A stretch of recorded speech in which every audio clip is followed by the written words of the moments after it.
군인 남편에게 생매장당한 아내는 무덤을 뚫고 살아났다. 10월 16일 오후 12시 56분 911 긴급센터에 이상한 전화가 걸려왔다. 전화기 너머에서는 명확한 목소리가 들리지 않았고 희미한 비명처럼 들리는 흐릿하고 불분명한 소리만 들렸다. 911 운영자는 정보를 얻으려고 했지만 소리가 너무 약해 제대로 파악할 수 없었다. 그럼에도 그녀는 직감에 의존해 상황을 짐작했다. 목소리를 바탕으로 발신자는 여성으로 보였고 목에서 나오는 희미한 소리로 미루어 입이 테이프로 막혀 말을 할 수 없는 상태라고 추측했다. 운영자는 신속히 발신자에게 도움을 보내고 있다고 안심시켰다. 그 순간 배경에서 소란스러운 소리, 몸싸움, 급한 노크 소리, 비정상적인 움직임과 들렸고 이는 심각한 상황임을 암시했다. 잠시 후 전화기 너머의 목소리는 점점 약해지더니 완전히 조용해졌다. 전화는 여전히 연결된 상태였지만 더 이상 아무 소리도 들리지 않았다. 911 운영자는 디지털 분석을 통해 통화의 위치와 신호 출처를 파악하고 그 정보를 경찰에 전달했다. 경보를 받은 출동 담당관은 가장 가까운 경찰 부서에 연락해 상황을 조사하도록 지시했다. 오늘의 미스터리한 이야기는 미국 워싱턴주 서스턴 카운티 외곽 레이시라는 도시에서 발생했다. 이곳에는 한 한국인 부부가 살고 있었다. 남편의 이름은 최경환 53세, 아내의 이름은 안영숙 42세이었다. 부부에게는 두 자녀가 있었는데 20세 딸과 11세 아들이었다. 그들의 가족은 평화로운 동네에서 4년째 살고 있었지만 삶이 항상 조용하고 평화롭지만은 않았다. 그해 여름, 가족 갈등으로 인해 영숙은 법원에 이혼 신청을 했다. 부부는 별거 중이었고 이혼 절차를 진행하고 있었다. 최경환은 집을 나간 상태였고 영숙과 두 자녀만 집에 살고 있었다. 하지만 최경환은 가끔 빨래를 하거나 아이들과 시간을 보내기 위해 집을 방문하곤 했다. 10월 16일 오후 12시 30분쯤 영숙과 두 자녀는 교회에서 돌아왔다. 그들은 남편의 차가 집 앞에 주차된 것을 보았다. 이는 놀랄 일이 아니었다. 그날은 그가 빨래를 하러 오고 아이들과 놀아주는 날이었기 때문이다. 예전처럼 매일 얼굴을 보는 것보다는 현재의 상황이 훨씬 나아 보였다. 이번에는 이혼에 대해 대화를 나누려 했다. 아이들은 막 집에 도착했지만 아직 아버지와 이야기를 나누지 않은 상태였고 어머니는 그들에게 마트에 다녀오라고 부탁했다. 그렇게 해서 부부 둘만 남게 되었고 서로 양보하지 않던 재산 분할 문제로 곧 언쟁이 시작되었다. 화가 난 최경환은 죽어도 영숙에게 생활비를 지급하지 않겠다고 소리쳤다. 영숙은 분노했지만 이런 다툼이 수년간 반복되었기에 크게 개의치 않았다. 그녀는 남편에게 즉시 집에서 나가라고 요구했다. 지쳐있던 그녀는 옷을 갈아입기 위해 위층으로 올라갔고 남편이 그녀를 따라 침실로 들어온 것을 알아차리지 못했다. 영숙이 방심한 틈을 타 최경환은 뒤에서 그녀를 덮쳤다. 그는 덕트 테이프로 그녀의 입을 막고 눈을 가린 뒤 손과 발을 묶었다. 아내를 결박한 후 최경환은 잠시 집을 나갔다. 어떻게 사람이 갑자기 이렇게 미쳐버릴 수 있을까? 그는 도대체 뭘 원하는 걸까? 술에 취했나? 이런 질문들이 영숙의 머릿속을 맴돌았다. 그녀는 극도의 공포에 휩싸였다. 확실한 것은 남편이 위험하고 통제 불가능한 상태라는 사실뿐이었다. 공포 속에서 그녀는 손목에 차고 있던 애플워치를 떠올렸다. 그녀는 재빨리 친구와 큰딸에게 긴급 메시지를 보낸 뒤 경찰에 신고 전화를 걸었다. 그때 그녀는 말을 할 수 없었지만 살아남을 기회를 간절히 바랐다. 앞서 언급된 전화는 바로 그때 걸었던 것이다. 그녀의 입과 눈은 테이프로 단단히 봉인되어 있었고 사진은 묶여 있었다. 방에 혼자 남겨진 영숙은 온 힘을 다해 외부의 도움을 요청하는 메시지를 보냈다. 다행히 경찰차들이 그녀의 위치로 출동하고 있었다. 하지만 비극적으로도 그 순간 남편이 돌아왔다. 길 건너편 이웃의 감시 카메라 영상에는 최경환이 차고로 들어와 영숙을 침실에서 아래층으로 끌고 가는 모습이 찍혔다. 그때 그는 그녀의 손목에 있는 애플워치가 여전히 911 연결되어 있다는 것을 알아차렸다. 위험을 감지한 그는 애플워치를 벗겨내 망치로 반복해서 부수었고 심지어 영숙의 손목을 몇 차례 내리쳤다. 그는 그녀에게 알 수 없는 물질을 강제로 먹인 뒤 그녀를 차 트렁크에 끌고 가 강제로 집 밖으로 데려갔다. 감시 영상에는 경찰차 한 대가 최경환의 질주하는 차량 옆을 지나가는 모습이 보였다.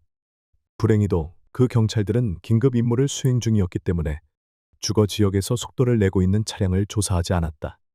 최경환은 성공적으로 그 지역을 빠져나가 산악지대로 향했다. 같은 시각 경찰차들이 영숙의 집에 도착했지만 그곳에서 방금 무슨 일이 일어났는지 전혀 알지 못했다. 상황을 고려했을 때 이는 납치, 강도, 심지어 살인일 수도 있었다. 경찰은 현관문으로 접근하며 큰 소리로 호출했다. 경찰의 소리에 반응해 이웃집 개가 크게 짖기 시작했다. 집 안으로 들어간 경찰은 바닥에 떨어진 애플워치를 발견했다. 워치는 여전히 911과 연결된 상태였지만 집안은 텅 비어 있었다. 하지만 현관문과 차고문이 모두 활짝 열려 있었고 내부에는 몸싸움의 흔적이 보이지 않았다. 바로 그때 두 자녀가 마트에서 집으로 돌아왔다. 집 앞에 경찰들이 몰려 있는 것을 보고 부모님 두 분이 모두 사라졌다는 사실을 깨달은 아이들은 극도의 두려움에 휩싸였다. 경찰과 대화를 나눈 후 큰딸은 반시간 전 어머니가 자신들에게 마트에 다녀오라고 했다고 말했다. 하지만 그 후 얼마 지나지 않아 어머니로부터 긴급 문자를 받았고 집으로 돌아오는 길에 아버지의 차가 빠르게 지나가는 것을 목격했다고 전했다. 수사 과정에서 경찰은 가족이 과거에 여러 차례 가정폭력 사건을 신고했으며 주요 가해자가 최경환이라는 사실을 발견했다. 게다가 영숙은 과거에 그를 상대로 보호명령을 받은 적이 있었지만 법원은 나중에 이를 철회했다. 경찰은 인근 이웃들을 조사하며 감시 카메라 영상을 확보했다. 영상을 분석한 결과 아까 속력을 내며 지나간 차량의 운전자가 용의자 최경환이라는 사실을 확인했고 즉시 도시 전역에 수색명령과 체포영장을 발부했다. 한 외딴 숲길에서 최경환의 차량은 출발지에서 약 11km 떨어진 곳에 도착했다. 그는 충분히 멀리 왔다고 생각하고 차를 멈췄다. 주위를 둘러본 최경환은 마침내 마음에 드는 장소를 발견했다. 그곳은 마치 무덤처럼 보였다. 이동하는 동안 영숙은 어지러웠지만 차가 멈췄다는 것을 느꼈다. 그녀가 반응하기도 전에 최경환은 그녀를 차에서 끌어냈다. 그녀는 곧 가슴에 날카로운 칼이 찔리는 고통을 느꼈고 그 통증은 그녀의 정신을 잠시나마 깨우는 듯했다. 그 순간 그녀는 자신이 낯선 외딴 곳으로 끌려왔다는 사실을 깨달았다. 흐릿한 시야를 통해 누군가 삽을 들고 땅을 파고 있는 모습을 보았다. 해가 저물고 하늘은 어두워졌으며 그녀 앞에 구덩이는 점점 깊어졌다. 손발이 묶이고 입이 막힌 상태에서 영숙은 삽이 땅을 치는 소리만 들을 수 있었다. 결국 깊은 구덩이가 만들어졌고 최경환은 영숙을 그 안에 끌고 들어가 흙을 덮기 시작했다.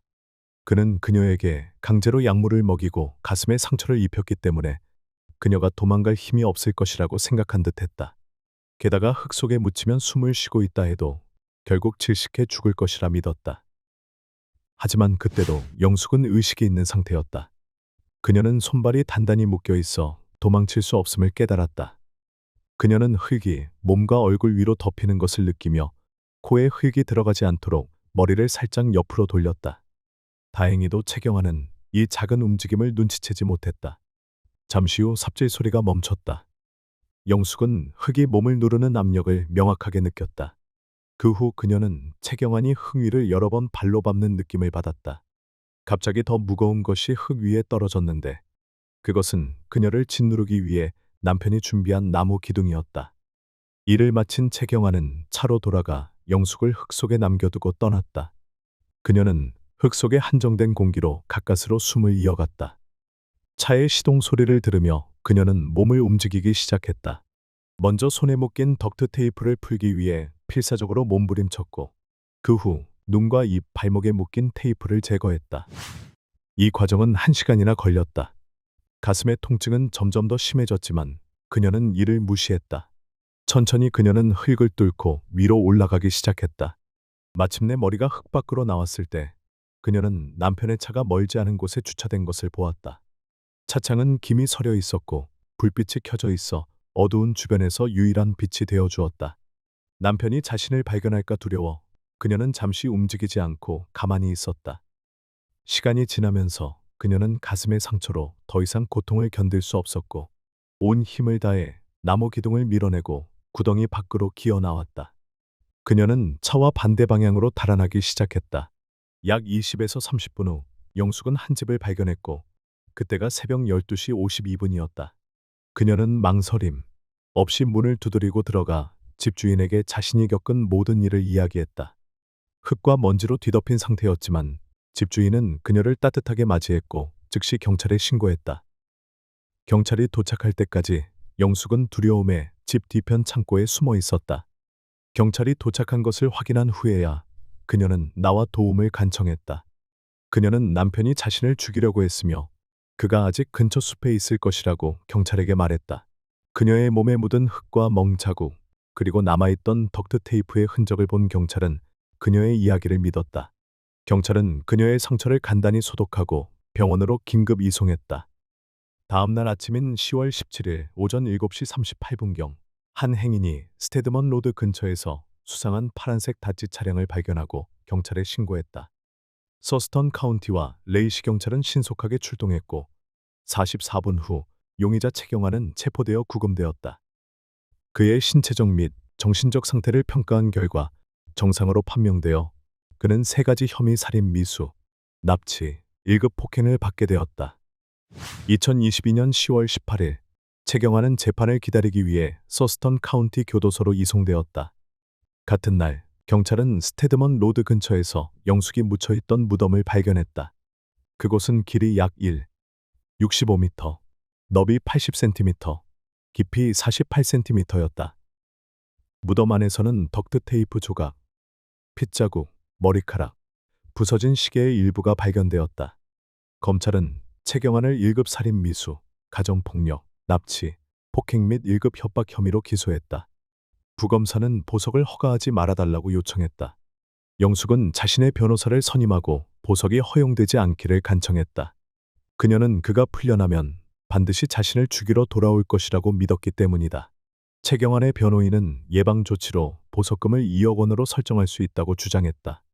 게다가 최경환은 미 정보기관에서 30년간 복무한 베테랑이며 전과가 전혀 없다는 점을 강조했다. 변호인은 그의 범행이 직업에서 오는 스트레스와 심리적 압박이 원인이었을 가능성이 있다고 주장했다. 하지만 이것이야말로 영숙이 가장 두려워했던 점이었다. 그녀는 남편이 30년간 정보기관에서 일했기 때문에 만약 그가 악의적인 의도로 풀려난다면 상상조차 할 수 없는 일을 저지를 수 있다고 생각했다. 결국 법원은 보석을 허가하지 않기로 결정했다. 현재 이 사건은 여전히 진행 중이다. 영숙은 죽음을 가까스로 피했고 일상생활로 돌아가 아이들을 위해 쇼핑을 하고 할로윈 선물을 준비하고 있지만 그녀가 겪은 트라우마는 신체적 상처를 넘어 정신적인 상처로 남았다. 그녀는 죽음을 넘나들었던 그 순간을 결코 잊지 못할 것이다. 이 사건을 돌이켜보면 최경환의 잔인하고 치밀한 범행 수법은 정말로 소름 끼쳤다. 하지만 경찰에 연락해 스스로를 구한 영숙의 빠른 판단력 덕분에 이 사건은 극적인 생존 이야기로 남게 되었다. 오늘의 사건은 여기까지입니다. 최신의 흥미진진한 범죄 이야기를 놓치지 않도록 좋아요와 구독을 눌러주세요. 남편이 아내의 행방불명을 경찰에 신고 마이너스 수사 끝에 장모집 마당에서 아내를 찾아냈습니다. 남편과의 말다툼 후 갑작스레 사라진 한 여성의 실종 사건은 단순한 실종 사건으로 보였으나 끔찍한 비밀이 드러나면서 상황이 완전히 뒤바뀌었습니다.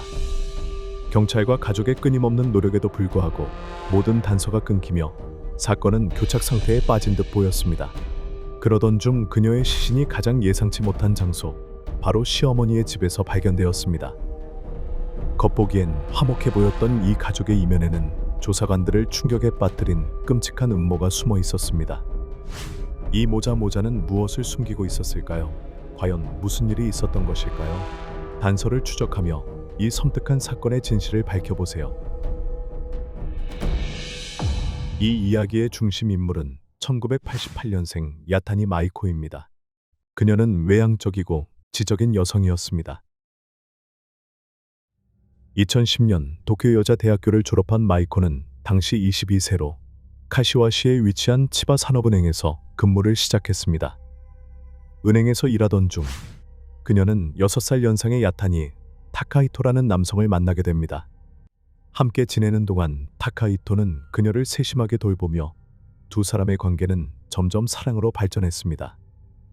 연애 기간을 거친 후 두 사람은 결혼을 결심하고 2012년이 월에 결혼식을 올렸습니다. 마이코와 남편 야타니 타카히토는 카시와시 나나시 중심부에서 함께 살며 신혼생활을 시작했습니다. 결혼 5년 차에 마이코는 딸을 출산했고 은행 일을 그만두고 전업주부로 전환해 아이를 양육하는 데 전념했습니다. 이후 몇 년 동안 그들의 결혼 생활은 번창하는 듯 보였으며 관계는 그 어느 때보다도 더 애정 넘쳐 보였습니다. 가끔 마이코는 페이스북에 가족의 행복한 순간을 게시하며 남편, 딸과 함께한 사진으로 친구들과 팔로워들의 부러움을 샀습니다. 그러나 그들의 삶이 정말 그렇게 완벽했을까요? 왜 마이코는 갑자기 흔적도 없이 사라졌을까요? 그리고 운명의 그날 무슨 일이 있었던 걸까요? 2018년 3월 6일 화요일로 돌아가 봅시다. 한 남성이 불안한 모습으로 치바현 카시와시 경찰서에 들어왔습니다.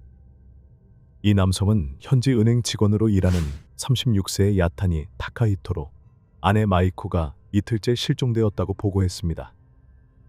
그는 아내를 찾기 위해 모든 노력을 기울였으나 실패했으며 이제 경찰의 도움을 요청하고 있다고 말했습니다. 타카히토는 이틀 전 아내와 함께 카시와시에서 5km 떨어진 친척집을 방문했다고 설명했습니다. 돌아오는 길에 부부는 사소한 말다툼을 벌였고 마이코는 화가 난 채 차에서 내려 근처 편의점 방향으로 걸어갔다고 했습니다. 그때 타카히토는 그녀가 편의점에 들어가 마음을 가라앉히고 곧 돌아올 것이라고 생각했습니다. 그러나 그는 몇 시간 동안 차 안에서 기다렸지만 마이코는 돌아오지 않았습니다. 그는 그녀가 어딘가에서 마음을 진정시키며 쉬고 있을 것이라고 스스로를 안심시켰습니다. 더 이상의 갈등을 피하고자 타카히토는 카시와시 집으로 혼자 돌아갔습니다. 이틀이 지났지만 마이코는 집으로 돌아오지 않았고 그의 연락에도 응답하지 않았습니다. 그녀가 사고를 당했을지도 모른다는 걱정에 타카히토는 실종 신고를 결심했습니다. 그는 1살 된 딸이 집에서 엄마를 기다리고 있다고 덧붙였습니다. 경찰은 이 이야기를 듣고 즉시 수사를 시작했습니다. 다음 날 아침 일찍 조사관들은 타카히토가 언급한 편의점을 방문하여 정보를 수집했습니다. 그들은 마이코의 사진을 편의점 직원들에게 보여주며 3월 4일 그녀를 본 적이 있는지 물었습니다. 모든 직원이 그날 마이코를 보지 못했으며 그녀에게 물건을 판매한 적도 없다고 답했습니다. 마이코가 그 지역에 있었는지 확인하기 위해 경찰은 3월 4일 편의점 및 주변 거리의 CCTV 영상을 확보했습니다. 영상을 면밀히 검토한 결과 그날 한 차량이 편의점 근처에 오랫동안 주차되어 있었던 것은 확인되었습니다. 그러나 이상한 점은 아무도 그 차량에서 내리지 않았다는 것이었습니다. 편의점 내부 CCTV 영상에도 마이코가 그날 가게에 들어가는 모습은 없었습니다. 그럼에도 불구하고 타카히토는 마이코가 편의점에 들어갔다고 확언했습니다. 이러한 모순점에 경찰은 당혹스러워했습니다. 마이코가 갑자기 사라질 수 있다는 것은 불가능해 보였습니다. 경찰은 이 사건이 타카히토의 말보다 훨씬 복잡하다고 의심하며 그의 진술에 대해 의구심을 품기 시작했습니다. 마이코의 실종 이후 남편과 가족은 깊은 걱정을 표현하며 대량의 실종 전단지를 인쇄하고 배포했습니다. 전단지에는 마이코가 키오이오의 키와 기영가 마른 체형, 긴 검은 머리를 가진 30세 여성이라고 적혀 있었습니다. 전단지에는 또한 마이코의 사진, 실종된 장소, 당시 입고 있던 옷의 세부 사항도 포함되어 있었습니다. 마이코의 실종과 관련된 모든 세부 사항은 실종 전단지에 꼼꼼히 기재되었으며 하단에는 타카히토의 이메일 주소가 적혀 있었습니다. 가족들은 주요 기차역, 쇼핑센터, 번화한 거리와 같은 사람들이 많이 모이는 장소에서 전단지를 배포하며 최대한 많은 사람들에게 다가가려 했습니다. 실종 전단지를 배포하는 것은 흔한 일이지만 경찰은 이번 전단지에서 이상한 점을 발견했습니다. 일반적으로 이러한 전단지에는 가족이나 경찰의 연락처가 포함되어 있어 정보를 가진 사람들이 쉽게 연락할 수 있게 합니다. 하지만 이 전단지에는 타카히토의 이메일 주소 외에 다른 연락처 정보가 없었습니다. 이 점은 타카히토가 마이코의 실종과 관련해 무언가를 숨기고 있을 가능성을 높였습니다. 3월 9일, 마이코가 실종된 지호 일제되던 날, 경찰은 부부가 살던 아파트를 수색하기 위해 10층 주거단지를 방문했습니다. 아파트에 들어선 경찰은 그곳이 유난히 깔끔하게 정돈된 상태라는 점에 놀랐습니다. 바닥은 티끌 하나 없이 깨끗했고 가구는 정돈되어 있었으며 먼지조차 보이지 않을 정도로 청소가 완벽히 이루어진 상태였습니다. 특히 기름때나 얼룩이 흔히 남기 쉬운 주방조차도 얼룩이나 잔여물이 전혀 발견되지 않았습니다. 경찰은 지문이 남기 쉬운 표면에서 지문을 채취하려 했으나 아파트 전체가 철저히 청소되어 있어 지문이 전혀 남아있지 않았습니다. 이에 대해 질문하자 타카히토는 마이코가 극심한 청결 강박증을 앓고 있었다고 설명했습니다. 그는 그녀가 찬장이나 가구 같은 물건을 만질 때 종종 장갑을 착용했다고 주장하며 이는 그녀의 지문이 없는 이유를 설명해 준다고 했습니다. 그의 설명은 그럴듯하게 들렸지만 경찰의 의심을 완전히 해소하지는 못했습니다. 아무리 청결에 집착한다고 해도 그녀가 살던 집에서 지문이 전혀 남아있지 않다는 점은 믿기 어려웠습니다. 게다가 마이코가 실종된 날 편의점 CCTV 영상에서 그녀가 보이지 않았던 점은 사건의 수수께끼를 더욱 키웠습니다. 지금까지 이러한 불일치를 설명할 만한 타당한 이유가 제시되지 않아 마이코의 실종은 점점 더 미스터리로 다가왔습니다. 수집된 증거를 바탕으로 경찰은 타카히토가 거짓말을 하고 있다고 믿기 시작했습니다.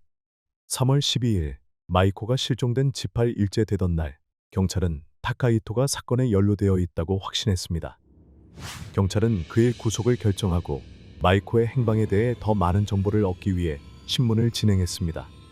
나흘 후 신문이 가중되면서 타카히토는 충격적인 자백을 했습니다. 그는 마이코가 단순히 실종된 것이 아니라 자신이 그녀를 살해하고 그 범행을 숨기기 위해 이야기를 조작했다고 인정했습니다. 그의 자백에 따르면 그는 아내를 살해하기로 마음먹고 오랜 기간 계획을 세웠습니다. 사건 당일 그는 마이코를 위해 카레 요리를 준비하며 몰래 수면제를 섞었습니다.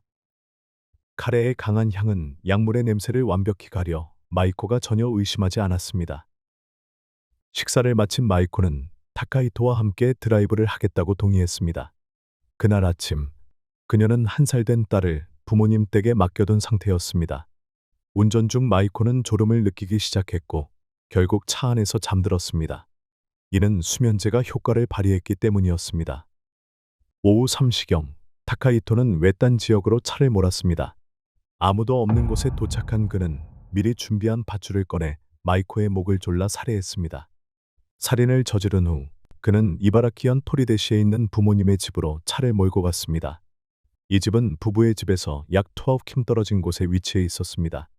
타카히토는 이 집의 뒷마당에 마이코의 시신을 묻어 범행을 은폐했습니다. 경찰은 이 내용을 듣고 마이코가 묻힌 집이 그의 부모 소유라는 점에서 부모도 범행에 가담했을 가능성을 의심했습니다.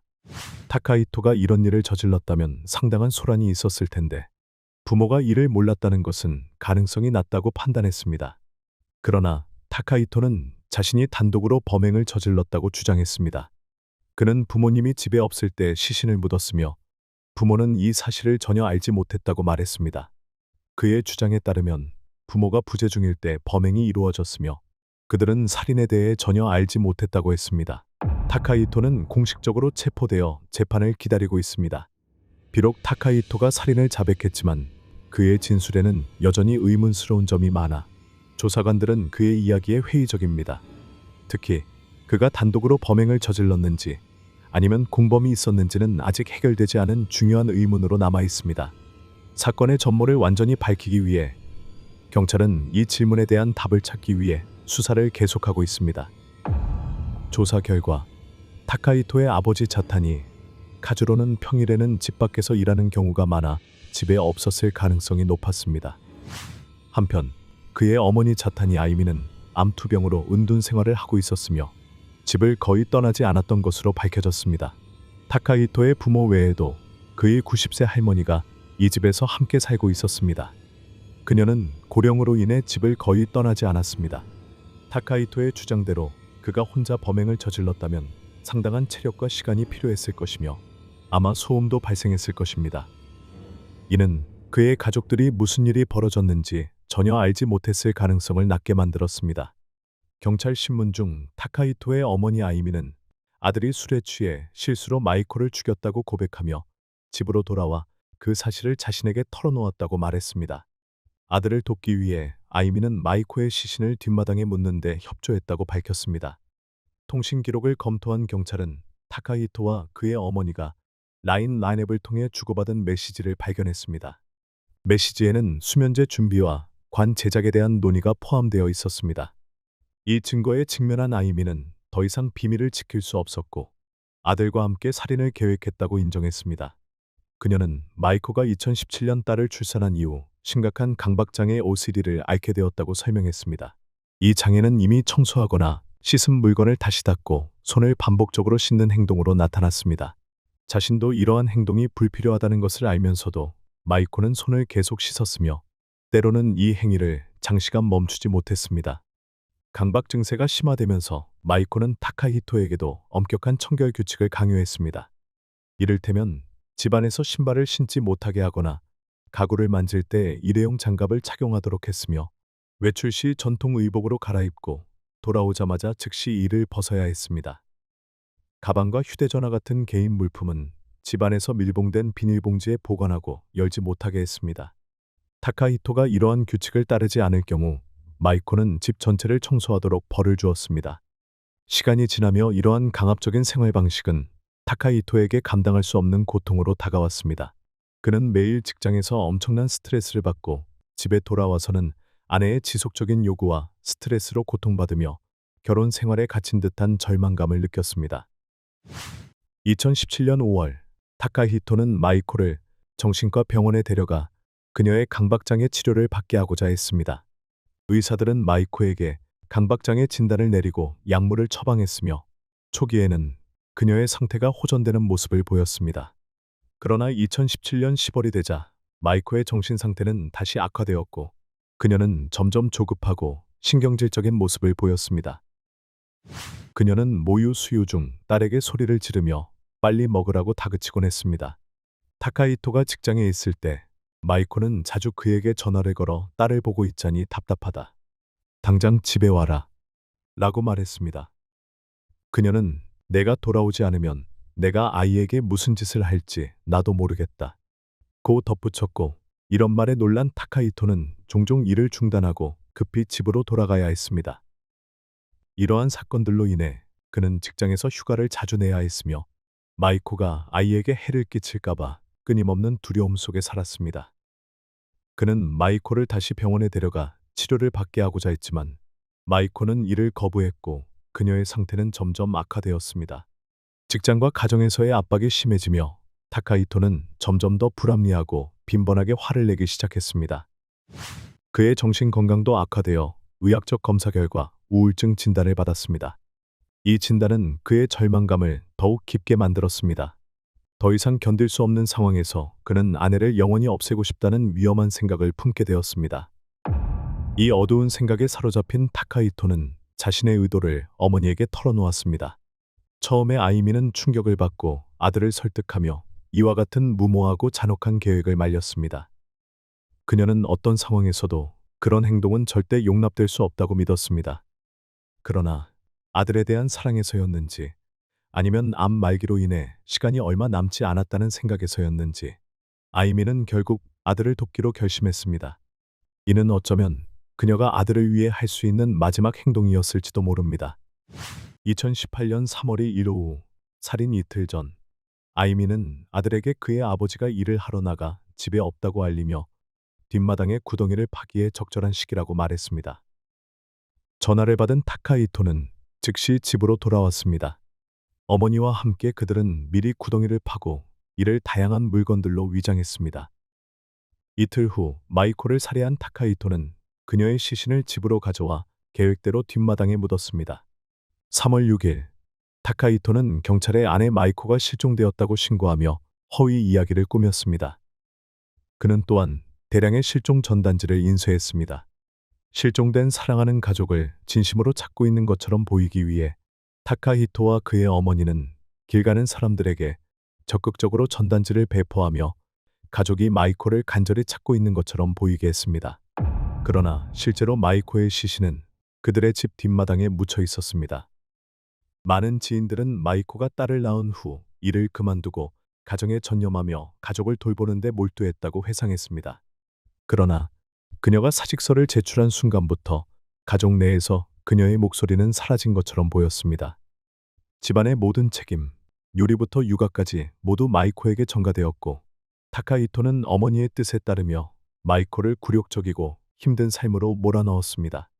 소셜미디어에서 마이코는 종종 육아의 어려움을 토로하며 남편이 자신을 도와주기를 바란다고 글을 올렸습니다. 하지만 타카히토는 그녀를 돕는 대신 술을 마시고 집에서 늦잠을 자며 시간을 보냈습니다. 마이코는 딸을 어린이집에 보내고 다시 일하기를 간절히 원했지만 압도적인 부담감에 눈물을 참지 못하는 순간도 있었습니다. 2019년 5월 22일 범행이 발생한 지 정확히 15개월 후 타카히토의 재판이 공식적으로 시작되었습니다. 법정에서 타카히토는 아내 마이코의 정신 건강이 악화되어 딸에게 부정적인 행동을 보이기 시작했다고 주장하며 자신의 행동을 아이를 보호하기 위한 것이었다고 정당화했습니다. 변호인은 타카히토가 정신질환 진단을 받았다는 증명서를 제출하며 그의 행동이 완전히 자발적인 것이 아닐 수 있다는 주장을 제기하며 형량 감경을 요청했습니다. 그러나 검찰은 타카히토의 딸이 학대를 당했거나 생명이 위태로웠다는 주장을 뒷받침할 증거가 없다고 반박했습니다. 검찰은 또한 가족 갈등은 잔혹하고 계획적인 살인에 의존하지 않고도 다른 방법으로 해결할 수 있었다고 강조했습니다. 그들은 타카히토가 살인을 더 편안한 삶을 위한 합리적인 해결책으로 여겼으며 이는 인간 생명의 존엄성을 노골적으로 무시한 것이라고 주장했습니다. 2019년 6월 15일 법원은 최종 판결을 내렸습니다. 타카히토는 계획적인 살인 혐의로 유죄를 선고받아 징역 15년형을 받았습니다. 범행 은폐를 도운 타카히토의 어머니는 징역 7년 5개월을 선고받았습니다. 타카히토는 자신의 끔찍한 행동에 대한 대가로 가혹한 처벌을 받게 되었으며 이는 법과 인간 생명의 가치를 무시한 결과에 대한 값비싼 교훈으로 남게 되었습니다. 사건 이후 타카히토의 동료들은 큰 충격과 믿을 수 없다는 반응을 보였습니다. 그는 은행에서 예의 바르고 공손한 태도로 존경받으며 떠오르는 인재로 여겨졌습니다. 그가 이런 끔찍한 범죄를 저질렀다는 사실은 실망감을 넘어 깊은 충격을 남겼습니다. 이번 사건은 막대한 슬픔을 초래했을 뿐만 아니라 타카히토와 마이코의 어린 딸에게도 큰 부담을 안겼습니다. 동료들은 마이코가 아이를 주로 돌보던 사람이었다고 회상했습니다. 이제 이 어린 소녀는 어머니를 잃었고 아버지와 할머니도 만날 수 없는 상황에 놓이면서 많은 사람들이 이 아이의 비극적인 상황에 깊은 연민을 느꼈습니다. 사람이 있는 곳에는 갈등이 불가피합니다. 문제가 생겼을 때는 상대방의 입장이 되어 생각하고 그들의 관점을 이해하며 열린 대화를 통해 해결하려고 노력해야 합니다. 그렇게 한다면 효과적이고 건설적인 해결책을 찾을 수 있을 것입니다. 극단적인 조치는 절대 선택하지 마세요. 이는 다른 사람에게 피해를 줄 뿐 아니라 자신의 삶도 파괴합니다. 이 이야기를 끝까지 시청해 주셔서 감사합니다. 다음 사건에서 다시 만나 뵙겠습니다. 이 영상이 흥미로웠다면 좋아요와 공유, 구독을 눌러주시고 더 많은 흥미로운 콘텐츠를 받아보세요. 안녕히 계세요. 또 뵙겠습니다.